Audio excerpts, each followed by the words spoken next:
예수님께서는 요한복음 8장에서 나는 빛이다 라고 예수님 자신을 소개하십니다. 그리고 9장에서 태어날 때부터 소경이었던 한 사람을 유심히 지켜보시고 그 사람에게 참 빛을 선물해 주고 계십니다.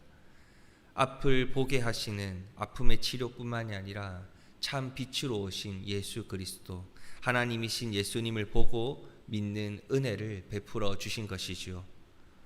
오늘 사건은 예수님께서 태어날 때부터 소경이었던 한 사람, 앞을 보지 못하는 한 사람을 보시는 것으로 시작합니다. 하나님께서는 이 사람을 통해서 하나님의 일하심, 하나님의 하나님 되심을 세상에 알리시고자 그 사람을 유심히 보고 계셨습니다. 제자들도 함께 바라보게 되었지요.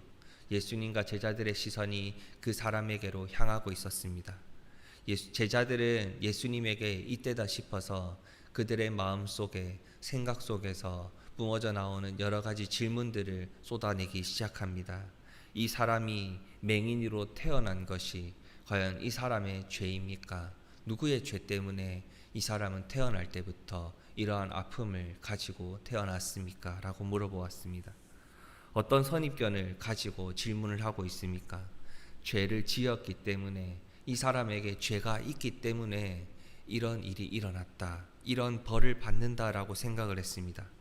그런데 그들 마음속에 이해가 되지 않는 부분은 왜 태어날 때부터 이런 아픔을 가지고 태어났을까?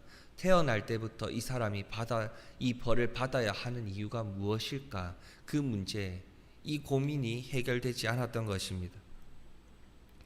날 때부터 앞을 보지 못한다는 것이 얼마나 큰 아픔이겠습니까? 그런데 제자들은 그 마음을 공감하거나 위로해 주지 않습니다. 함께 아파하지 않습니다. 그저 이 사람이 태어날 때부터 이런 아픔을 가지고 태어난 이유가 무엇일까? 이 사람이 어떤 죄를, 또는 누가 어떤 죄를 지었기 때문에 이 사람이 태어날 때부터 아팠을까? 태어날 때부터 벌을 받았을까? 그 이유를 찾기에 급급했습니다. 그들의 생각은 그 죄의 원인을 찾고자 하는 데 있었지요. 그런데 주님은 그 누구도 예상하지 못한 답으로 말씀하십니다. 우문현답이지요. 3절입니다. 이 사람이나 그 부모의 죄로 인한 것이 아니라 그에게서 하나님이 하시는 일을 나타내고자 하심이라. 과거에 지은 죄 때문이 아니라, 누군가의 죄 때문이 아니라 이 사람이 아프고 이 사람이 태어날 때부터 이 아픔을 가지고 태어난 이유는 누구의 죄 때문도 아니라 이 사람을 통해서 하나님이 하시는 일을 나타내고자 하십니다. 하나님의 영광을 나타내고자 하십니다. 라고 이 사건을 설명해 주고 계십니다. 그리고 6절에 흙에 침을 뱉어서 그것으로 진흙을 만들어 눈에 발라주고 계십니다. 그리고 7절, 실로암 못에 가서 그 눈을 씻으라 말씀하시지요. 이 순간 주님의 말씀에 순종하는 자, 주님의 말씀을 의지하고 실로암 못으로 가서 그 눈을 씻은 이 사람은 밝은 눈으로 떠져서 세상을 바라보며 참 빛으로 오신 예수님을 보는 영광을 누리게 되었습니다. 어떻게 고쳐졌을까요? 어떻게 보이게 되었을까요? 사람들이 궁금해합니다. 진짜 눈이 보이지 않는 사람이 이 실로암에 가서 눈을 씻으면 무조건 눈이 뜨게 되는 걸까? 눈을 볼 수 있는 게 될까? 궁금해했습니다. 그래서 10절에 보면 계속해서 묻고 있지요. 어떻게 눈이 뜨게 되었습니까? 어떻게 볼 수 있게 되었습니까? 11절 말씀에서 이 사람이 정확하게 그 이유를 설명하고 있습니다. 예수라 하는 사람이 진흙을 이겨내 눈에 바르고 나더러 실로암에 가서 씻으라 해서 제가 씻었더니 눈이 보이게 되었습니다. 진흙 안에 특효약이 있었을까요? 실로암에 흐르는 물에 비상한 약이 숨겨져 있었을까요? 맹인의 고백은 그 진흙에 있었고 또는 실로암 못에 그 물에 있었던 것이 아닙니다. 예수라 하는 사람이, 바로 하나님이신 예수님이 나를 실로함으로 보냈고 그분이 하라는 대로 했기 때문에 그 모든 일이 그분이 말씀하신 대로 이루어졌습니다 라고 고백을 합니다. 실로함, 보냄을 받았다. 예수 그리스도 그분은 보내심을 받은 자였습니다. 하나님께서 보내신 그리스도이십니다. 그분은 나의 아픔을 치료해 주실 수 있는 분만이 아니라 유일하신 하나님이시므로 이 세상의 모든 것을 고치실 수 있는 유일하신 능력의 하나님이셨습니다. 오늘 어둠 속에 죽어가는 나를 살리시기 위해서 이 땅에 유일하신 메시아로 오신 그리스도께서 우리에게도 동일하게 말씀하십니다. 너희에게 아픔이 있느냐? 너희에게 어려움이 있느냐? 너희의 죄 때문이 아니니라. 그저 너를 통해서 하나님이 은혜를 베푸시고 하나님이 하시고자 하시는 일을 세상에 보이고자 함이라. 너희를 통해 하나님이 영광 받으시기 위해서 그 은혜의 시작점에 너의 아픔이 하나님 앞에 귀하게 사용되었다라고 오늘 말씀하십니다.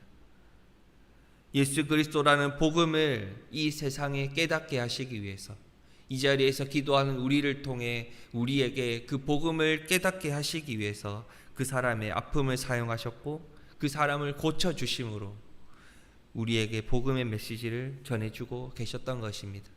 이 말씀을 믿으십니까? 예수님이 하나님 되심을 믿으십니까? 예수님이 그리스도 되심을 믿으십니까? 어려움을 겪을 때, 아픔이 있을 때 하나님이 함께 하시지 않는다고 고백하는 것이 아니라 하나님이 드디어 나를 사용하고 계시구나. 세상에 하나님의 하나님 되심을 나를 통해서 나타내고 계시구나. 하나님이 나를 깨끗하게 용서해 주실 거야. 하나님이 나를 깨끗하게 치료해 주실 거야. 하나님이 나를 그분의 은혜로 감싸 주실 거야. 나의 아픔 앞에서, 나의 어려움 앞에서 그 하나님의 영광과 하나님의 능력을 감사함으로 고백해 보시겠습니까? 앞을 보지 못하는 사람처럼 아무것도 할 수 없는 연약한 인간이지만 하나님께서 우리를 사용하시고 하나님께서 우리를 세우시기에 우리는 이 연약한 우리를 통해서도 하나님의 영광을 세상에 드러낼 수 있는 것입니다. 우리의 아픔이, 우리의 어려움이, 우리의 고난이 전지전능하신 하나님의 귀하신 도구가 되어 그분의 영광을 나타낼 수 있음에 늘 감사하며 은혜의 시작점이 되었음을 감사함으로 고백하며 그 어려움 속에서도 나와 함께 하시고 그 모든 시간들을 주장하시는 하나님께 내 삶을 온전히 맡겨드리고 하나님의 영광을 위해 귀하게 쓰임 받으시는 그 은혜의 역사하심의 첫 발걸음이 시작되었음을 감사함으로 고백하시는 하나님의 자녀 되시기를 주님의 이름으로 축복합니다. 이 시간 말씀을 붙들고 같이 기도하겠습니다. 어려움이 있으십니까? 힘든 상황이 있으십니까? 정말 아무것도 할 수 없는 아픔이 내 안에 있습니까? 제게도 빛을 주셔서 감사합니다라고 고백하는 하루가 되길 소망합니다. 참 빛으로 오셔서 내 삶 속에 어떤 어두움도 다 밝게 비춰주시는 주님이 나와 함께 하심을 믿고 감사함으로 하루를 살아가시기를 소망합니다. 이제 보내신 곳에서 그 빛으로 살아갈 수 있는 은혜를 베풀어 주시옵소서. 같이 기도해 주십시오. 마지막으로 우리 설 명절 연휴를 위해서 기도하겠습니다. 이 연휴 기간 하나님의 은혜가 우리 성도님들 가정과 그 교제 시간 가운데 함께 할 수 있도록 같이 기도해 주시고요. 모든 성도님들 오고 가는 길 그리고 교제하고 만나는 그 모든 시간들 가운데 하나님의 은혜가 함께 할 수 있도록 같이 기도해 주십시오. 그리고 우리 성도님들 이 연휴 기간 건강함으로 은혜롭게 잘 보내실 수 있도록 마지막으로 기도해 주시고요. 개인적인 기도의 제목을 가지고 기도하신 뒤에 자유롭게 돌아가시겠습니다. 기도하시겠습니다.